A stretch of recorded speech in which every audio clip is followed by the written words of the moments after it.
তো বাবা পাট ছড়াতে এসেছিল। ও তো জল নিরামিষ পনির আগের দিন মাম বানিয়ে। হ্যালো বন্ধুরা, গুড মর্নিং তোমাদের সবাইকে। আশা করি তোমরা সবাই খুব খুব ভালো আছো, আর আমরাও খুব ভালো আছি। তো এখন থেকে আজকে ব্লগিং ভিডিও শুরু করছি, আর এখন টাইম হবে ওই 8:30। তো ঘুম থেকে উঠলাম, উঠে দেখলাম মা হচ্ছে মাঠে গেছে। অ্যাকচুয়ালি মাঠে যাওয়ার কথাই ছিল, এখন তো পাট বোনার সময় মাঠে জল টল দিতে হবে। তো আগের দিন হচ্ছে বিকালে মা গিয়েছিল, বিকালে জল দেওয়ার কথা ছিল, কিন্তু সে অন্য একজনদের জল দিচ্ছিল, দিতে দিতে সে 8টা-9টা বেজে গেছে। ওই জন্য হচ্ছে বললো যে আজকে আর তাহলে দেবো না, কালকে একদম সকাল সকাল চলে এসো, সকালবেলায় তাহলে খেতে জল দেওয়া হবে। এবার সকাল সকাল বাবা তো হচ্ছে কাজে গেছে, বাবা আর যেতে পারলো না, তো মাই গেল সকালবেলা। তো মনে করলাম মা হয়তো সকালের বাসি কাজ টাজগুলো করে যায়নি। তো আমি আর দিদি ঘুম থেকে উঠলাম, দিদি বিছানা টিছানাগুলো তুলে নিল, আর তারপরে আমিও একটু পড়ে নিলাম। তারপরে হচ্ছে গেলাম রান্নাঘরের দিকে, গিয়ে দেখি যে মা হচ্ছে সকালে সব বাসি কাজ টাজ করে গেছে, থালা বাসন টাসন সব মেজে গেছে, উঠান টুটান সব ঝাড় দিয়ে টিয়ে গেছে। তো দিদি বললো এবারে ধান টানগুলো নেড়ে দিতে হবে, রৌদ্র বেশ আস্তে আস্তে উঠছে ভালোই। তো সকালেই 8টা-9টার পর থেকে যেন আস্তে আস্তে রৌদ্রটা ভালোই পড়তে থাকে। তারপরে যত হচ্ছে বেলা হয় তত রৌদ্রের ভাবটা যেন আমাদের এখানে পড়াটা কমে যায়, কারণ চারিদিকে গাছপালা আছে, দুপুরের পরে ঠিকঠাক করে না আর রৌদ্রটা পড়ে না। তো যেখানে দেখা যাচ্ছে দুদিনে হয়তো ধান শুকিয়ে গেল, তো সেখানে আমাদের 3 দিন, অনেক সময় 4 দিনও লেগে যায়। তারপরে দেখলাম দিদি হচ্ছে আস্তে আস্তে গেল, বললো ধান টানগুলো তাহলে আমি নেড়ে দিই। এবারে পেপার টেপার যেই খুলে দেখি না যে অনেকটা ধান, দিদি বলছে ছোট আমি এত ধান একা কি করবো, কোনি তুই আয়। তো তারপরে আমি বললাম আমি তো আর একটা, চল দুজনে মিলে হচ্ছে ভালো করে নেড়ে দিই, দেখি যতটাই মায়ের মতন অত ভালো তো আর হবে না। এবারে দুজন দেখো দুই দিকে লেগেছি, আর আমি ট্যাং ট্যাং করতে করতে আমার গেলাম, দেখা যাক। কারণ কি বলতো, এর আগে যতবারই মা ধান টান পাঠিয়ে দিতে বলেছে, তো ততবার হচ্ছে মানে নেড়ে দেওয়ার পরিবর্তে আমি ধান ছড়িয়েছি।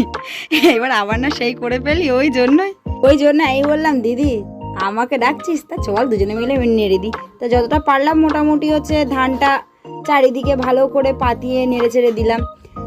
তারপরেই দিদি বললো ছোট আমার না ভীষণ খিদে পাচ্ছে। তো আমি বললাম কি খাবি? তো দিদি বললো তাহলে এক কাজ কর, ম্যাগি বানা। আর আজকে ম্যাগিটা কিন্তু তুই বানাবি, কারণ অনেকদিন তোর হাতে ম্যাগি খাওয়া হয় না। আমি বললাম তুই বানা না। তো দিদি বলছে না, যে ম্যাগি আজকে তুই বানা, অনেকদিন খাওয়া হয় না তোর হাতে। তো ওই জন্য আমি ঠিক আছে যা বানাবো কিন্তু তাই খেতে হবে। তো দিদি বললো হচ্ছে ঠিক আছে তুই যা বানাবি আমি তাই খাবো, অসুবিধা নেই, তবে একটু ঝোল ঝোল বানাস। তো তারপরে আমি গেলাম দোকানে, গিয়ে ওই নেসলের ম্যাগি 3টে নিয়ে এলাম, আমি আর দিদি দুজনে খাবো। ওই জন্য দিদি বললো 3টে নিয়ে, তো 3টেই নিয়ে এলাম। গেলাম তারপরে রান্নাঘরে, যে ঠিক আছে আজকে আমি ঝোল ঝোল করে বেশ ভালো করেই বানাবো। তো সেই অনুযায়ী হচ্ছে আমি 1 গ্লাস জল দিয়ে দিয়েছি, 1 গ্লাস আর আরও একটু জল দিয়েছি, কারণ একটু ফুটবে, আর তাহলে হচ্ছে সেই অনুযায়ী ঝোল ঝোল থাকবে। 1 গ্লাস আর একটুখানি সামান্য জল দেওয়ার পরে মনে করলাম যে হচ্ছে হাই রে ঝোল ঝোল করতে বললো, তা কি একেবারে অনেক মনে হয় বেশি ঝোল হয়ে যাবে কোনে, তাহলে একটু সেই অনুযায়ী হালকা একটু বেশি ফুটিয়ে নেব।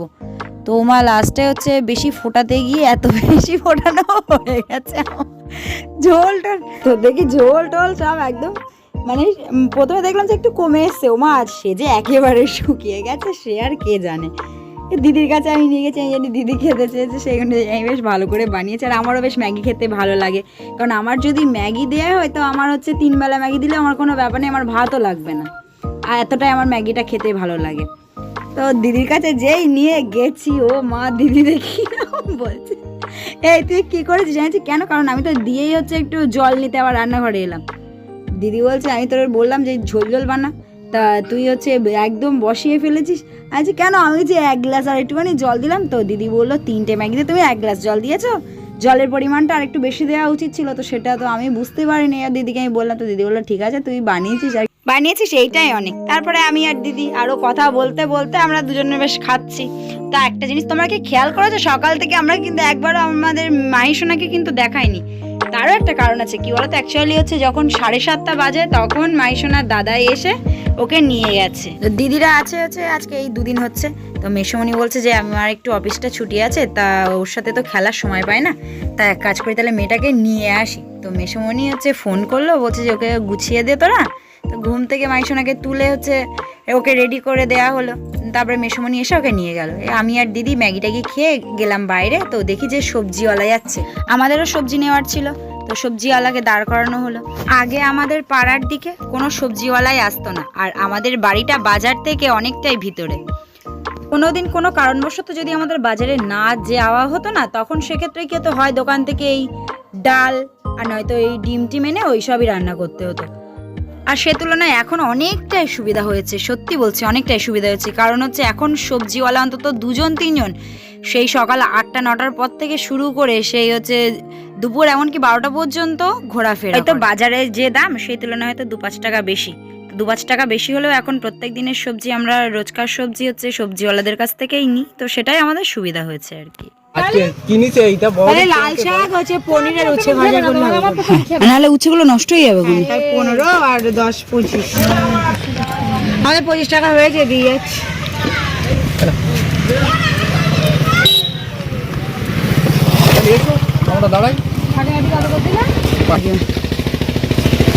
সবজি টবজি সব নিয়ে নিলাম। এবারে ধানটাকে আবার হচ্ছে এক জায়গায় জড়ো করে আর কি নেড়ে দিতে হবে। ধানে পিঠ পেয়ে গেছে, আজকে রৌদ্রটা যেন বেশ প্রখর। তো দিদি যেই পেপারে হাত দিয়েছে ধানগুলো এক জায়গায় করার জন্য, সেই অমনি গরম লেগে গেছে। দিদি বলছে দেখ পেপার বেশ ভালোই গরম হয়েছে।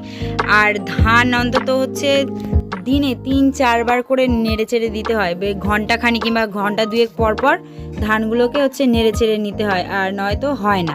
যে কারণ এক পিঠ রৌদ্র পায় আর এক পিঠ রৌদ্র পায় না, তো সেক্ষেত্রে আবার এক জায়গায় জড়ো করে ধান টানগুলো ভালো করে বেশ নেড়ে চেড়ে দিতে হয় রৌদ্র। আর এদিকে বাচ্চা কাচ্চা এদিকে খেলা করছিল সকালে ধান নেড়ে দেওয়ার সময়, তখন হচ্ছে আমি আর দিদি নেড়ে দিয়েছিলাম। ওই জন্য গেছি, দিদি তুই এখন একা পারবি, তাহলে এক কাজ করি আমিও যাই। তারপরে আমি আর দিদি আবার দুজনে আমরা ধান টানগুলো নেড়ে চেড়ে দিচ্ছিলাম। আর এখনও মা বাড়ি আসেনি, এই রৌদ্রে যে মানুষটা কি করছে তার ঠিক নেই। আর আমাদের এদিকে 2টো খেতে জল দিতে হচ্ছে, তো ওই জন্য মাকে আসতে এত লেট হচ্ছে। তো দেখতে দেখতে এদিকে আমাদের মাও চলে এলো। মাকে তারপরে 1 গ্লাস জল টল দিলাম। তো মা বললো আজকে কি রান্না হবে, সবজি টবজি কিছু নিয়েছিস? তো দিদি বললো হ্যাঁ সবজি নেওয়া হয়েছে, আর আমি যাবো এরপরে পনির নিয়ে আসতে। আমার ড্রেস দেখো, এই গেঞ্জি আর এই প্যান্ট যেটাই পরেছিলাম সেটা পরে যাচ্ছি, কারণ যা গরম পড়ছে। যাই হোক দেখি। আর আজকে পনিরটা রান্না করবো আমি, হচ্ছে আগের দিন মাম রান্না করছিল সেটা আমি দেখেছিলাম, তো আমি এখন সেটাই আনতে যাব। এত পরিমাণে বাইরে রৌদ্র, আমি না পেরে হচ্ছে ছাতা নিয়ে নিয়েছি। এবার ছাতা নিয়ে এক হাত দিয়ে এইভাবে সাইকেল চালাতে হচ্ছে। আর আগের দিন বেশ সাইকেলটা চালিয়ে দেখছিলাম পারছিলাম কিনা, তো দেখলাম না আস্তে আস্তে সাইকেল চালাতে পারছি। মিষ্টির দোকান টোকানগুলো না আমাদের এখান থেকে অনেক দূরে, তো আগে তো সবজি টবজিগুলো আনতে গেলে বাজারে যেতে হতো, বাজার আমাদের বাড়ি থেকে অনেকটাই দূরে। তো সেই সবগুলো সমস্যাগুলো মিটেছে, এখন বাড়ির দুয়ারে দুয়ারে সবজিওয়ালা আসে। কিন্তু মিষ্টি টিষ্টিগুলো এগুলো আনতে আমাদের খুব দূরেই যেতে হয়, বেশ কিছুটা সাইকেল চালাতে হয়। তো হচ্ছে সাইকেল চালিয়ে চালিয়ে গেলাম একটা দোকানে প্রথমে, তো সেখানে গিয়ে দেখি না পনির নেই। তারপর আর একটা মিষ্টির দোকানে গেলাম, তো সেটা বেশ আরও কিছুটা দূরে। তো একেবারে পনির টনির আনতে গেলাম, দিদি বললো হচ্ছে দুধও আনার রয়েছে মাইশোনার জন্য, তো সেটাও নিয়ে আসিস। সেই মতো আমি একেবারে হচ্ছে পনির নিয়ে আসার সাথে সাথে দুধ টুধগুলো নিয়ে এলাম। বাড়ি এসে দেখি কি দিদি আর রান্নাগুলো ও করে নিয়েছে, তার মধ্যে এবারে হচ্ছে পনিরটা আমি রান্না করবো। তো সেই পিস পিস করে পনির টনিরগুলো আমি কেটে নিলাম। আর মাকে বললাম মা আমি তো মশলার পরিমাণ টানগুলো তো বুঝতে পারবো না, তুমি একটু কেটে দাও, এই মশলা টশলাগুলো একটু পরিমাণে ঠিকঠাক করে দাও। মা বললো ঠিক আছে আমি দিচ্ছি, তাহলে আজকে তুই রান্না করবি? যে রান্না করবো বলছি না, আজকে তাও অনেক সাহস নিয়ে জানো নিজে থেকে রান্না করতে গেছি। কারণ কি হচ্ছে, মেজদিদের বাড়ি আমি এই কদিন যখন যাচ্ছি, তো দিদি বলছে রান্নার তো একেবারে জানিস না, আয় আস্তে আস্তে আমার কাছ দিয়ে রান্নাগুলো শিখবো। টুকিটাকি করে দিদি যা রান্না শিখিয়েছে সেই সবের থেকে সাহস করে আজকে আমি বলছি ঠিক আছে হচ্ছে পনিরটা তাহলে আমি রান্না করবো। আর আমার রান্নার একটা দারুণ গল্প আছে। যেদিন আমি একদম ফার্স্ট রান্না করি সেই দিন মা বাড়ি ছিল না, মা বড়দিদের বাড়ি গিয়েছিল, বড়দির সিঁড়ি থেকে হচ্ছে পড়ে গিয়েছিল। তো জামাইবাবুদের কারখানায় 3-4 জন লেবার, তো তাদের সব রান্না বান্না ওগুলো দিদিই করে। তো ওই দিন তো আর দিদি রান্না করতে পারেনি, মা গিয়েছিল, মা গিয়ে রান্না করলো, বড়দিকে হচ্ছে ডাক্তারের কাছে নিয়ে গেল। এইবারে আমি আর বাবা তো ওইদিকে কাজে গিয়েছিল। বাড়িতে মা জানে মা রান্না করবে বলে মাছ টাছ সব কিনে নিয়েছিল, সবজি টবজিও বাড়িতে ছিল। মা দিদিদের বাড়ি যাওয়ার আগে বলছে তুই পারবি তো রান্না করতে? আমি বললাম হ্যাঁ মা আমি যাই হোক করে নেবো খুনি, তুমি যাও দিদিকে আগে ডাক্তারের কাছে নিয়ে যাও। তো মা বললো ঠিক আছে। সেই অনুযায়ী আমি তো প্রথম দিন রান্না অত পারি না, মেজদি কাজ দিয়ে সেই ভিডিও কলে মাছ কাটা শিখেছি ওই দিন ফার্স্ট।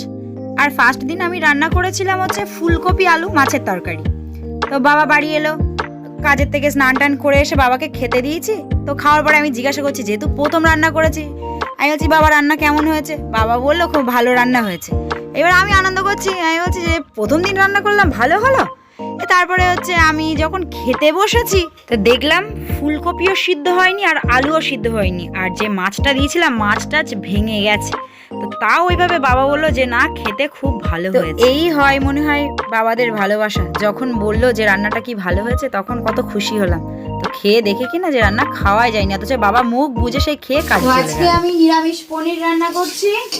যে আগের দিন মেজদিদের বাড়ি গিয়েছিলাম, মাম রান্না করেছিল, তো খেয়ে আমার খুব ভালো লেগেছে। আর সেই রেসিপিও আমার চ্যানেলে শেয়ার করা আছে। তো আমি আমার চ্যানেলের ওই ভিডিওটা দেখে আমি আজকে রান্না করছি। তো দেখি হচ্ছে আমার মতো তো আমি সাধ্য মতন চেষ্টা করবো ভালো করে রান্না করা। তারপরে যদি না ভালো হয় আমি জানি না। পনির টনিরগুলো সব ভেজে টেজে নিয়েছি। এই আলু ভাজছি এখন। আলুটা একটু ভাজা ভাজা করে নেব। আর বাবাই দিয়ে এখনো কাজে গেছে, বাবা এখনো বাড়ি আসেনি। আর মেজদি এদিকে রান্না করলো। আজকে রান্না হচ্ছে পনিরের তরকারিটা তো আমি রান্না করছি, আর লাল শাক আর উচ্ছে রান্না করেছে, ওটা দিদি করেছে। আর আমি তো এটা করছি, আর দিদির সাথে একটু আমার বলে দেবে। হ্যাঁ মনে করতে খাবো তো বাবা কখন আসে, বাবা এটা কিনে দেবো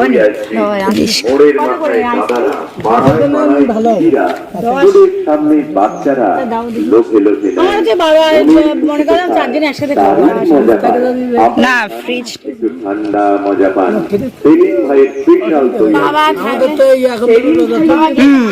বাবা কোন মাঠে গেছে? বাবা তুমি মাঠে নিচে খেতে খেতে বাবা না দক্ষিণ মাঠে গেছে। বাবা কোন মাঠে গেছে? এখানে পাওয়া যাচ্ছে মাত্র 7 টাকা ও 10 টাকায়। কোথায়?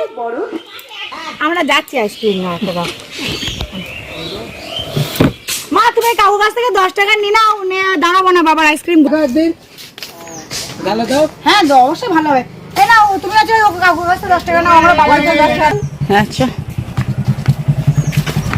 যাচ্ছি এখন। আছে বাবার কাছে আমার কালকে মনে হচ্ছিল যে বাবা আমি মাটা একসাথে অনেকদিন আইসক্রিম খাওয়া হয় না, অনেকদিন একসাথে মানে অনেকদিন পরে আর কি একসাথে আইসক্রিম খাবো। তা বাবা মাঠে কাজ করছে, আমরা খাবো। তা বাবার জন্যই নিয়ে যাই মাঠে। চলো যাওয়া যাক। আর আমরা আমরা আমরা খেতে খেতে যাবো।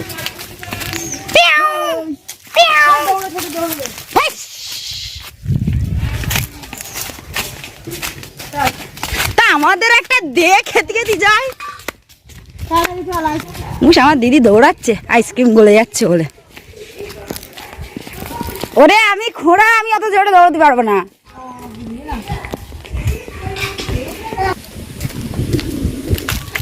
আমার তো পায়ের প্রবলেম হচ্ছে, আমি দৌড়াতে পারবো না। আমার দিদির অবস্থা দেখো, দৌড়ে দৌড়ে দৌড়ে দৌড়ে যাচ্ছে।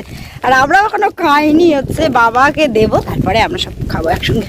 মুশ আমার দিদি দৌড়াচ্ছে, ওই দেখো ওই দেখো। আর বাবা ওইদিকে হচ্ছে ফিরছে।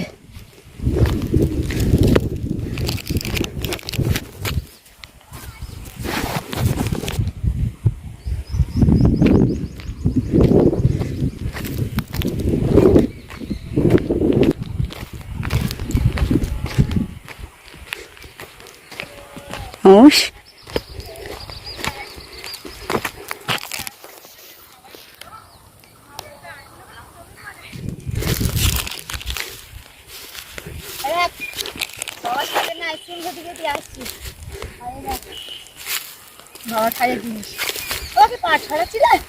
আমিও খাইনি, এই দেখো আমিও খাবো। তো বাবা পাট ছড়াতে এসছিল। ও তো জল টল দেবো কবে? বা কাজে গিয়েছিল সকালবেলা, বাড়ি আসলো, বাড়ি সে পরে বসিনি, শুধু নুন চিনির জল খেয়ে আবার চলে এলো মাঠে। বাড়ি রেখে খাওয়া যায়। এই একটুখানি এটা একটুখানি ফেলে দে, এইটা আমাকে ফোন হাতে আমার।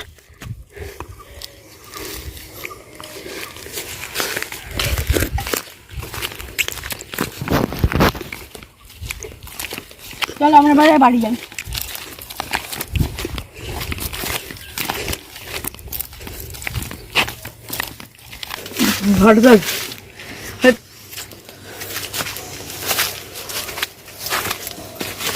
খতম।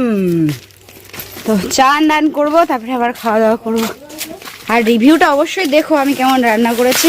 হচ্ছে মা বাবার খাওয়া ওইদিকে হয়ে গেছে, আর বাবাও কাজে চলে গেল, মাও মাঠের দিকে গেছে। আর লাস্টে আমরা দুই বোন খেতে বসেছি। তো আজকে রান্না হয়েছে দেখো উচ্ছে ভাজা, লাল শাক, আর এই পনির তরকারি।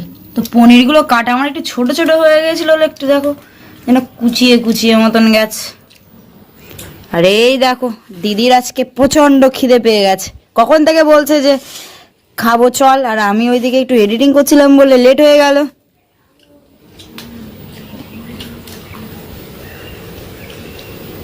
উচ্ছে শাক দিয়ে খেয়ে নি। আর হচ্ছে ছোট মেয়ের খাবারটা, এই রান্নাটা খেয়ে বলবো কেমন হয়েছে, ততক্ষণ তোমরা একটু অপেক্ষা করো। তো আমাদের শাক আর এ দিয়ে হচ্ছে খাওয়া হয়ে গেল। আর ছোট মেয়ের হাতের পনির নিয়েছি, তরকারিটা দেখেই মনে হচ্ছে ভালো হচ্ছে, মানে ভালো হয়েছে। আসলে ও পনিরগুলো কাটতে গিয়ে না কুচিয়ে কুচিয়ে মতো একটু ফেলেছে, তো কুচো কুচো হয়ে গেছে। খেয়ে দেখি কেমন হয়েছে।